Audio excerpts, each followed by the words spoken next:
Hello mga guys, ayan.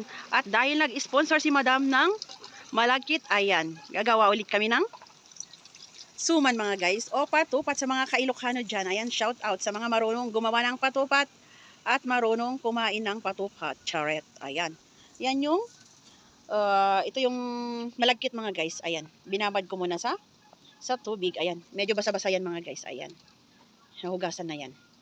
Tapos yun yung asukal at yan yung gata. Ayan. So, ayan na nga, sinalang na natin yung ating gata.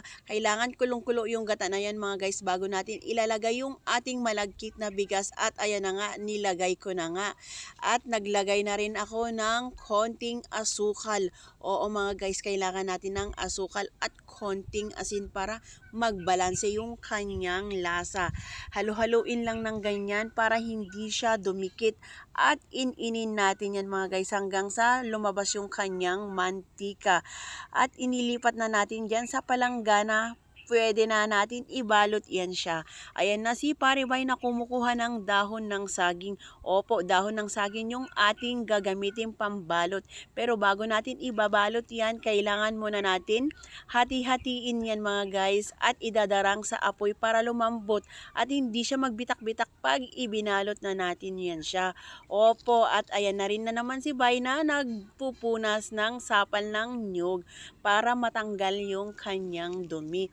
Oo mga guys, charan, magbabalot na nga ako. Ganyan lang ang magbalot mga guys. Gagawin ko lang na parang cone yung dahon ng saging at dyan ko ilalagay yung ating malagkit na bigas na naluto. At ayan, ganyan lang mga guys ang magbalot. Napakadali lang po. Pero mabusisi lang po talaga ang gumawa ng suman o patupat sa Ilocano. Tiyaga-tiyaga lang talaga mga guys. At ayan na nga, patapos na nga yung aking binabalot. Opo, ayan. Napakadali lang po gumawa ng ganyan kung sanay na sanay ka na. Oo mga guys. At ayan na nga lahat yung ating nabalot ang lalaki. Pwede na natin isalang ulit yan mga guys sa kaldero at patuyuin. Naglagay lang ako ng isang pitcher ng tubig at tinakpan ko ulit ng dahon ng saging. Oo mga guys, kailangan patuyuin yan ng husto at mainin yan ng husto.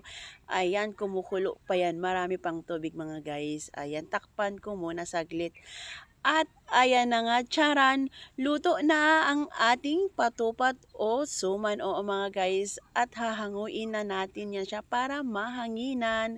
So yun lang mga guys, kung may natutunan ka sa video na ito, please like and share naman po. Bye guys, thank you for watching. At ayan na si Paribay mga guys, ayan. Kape tayo. Nagkakape na siya.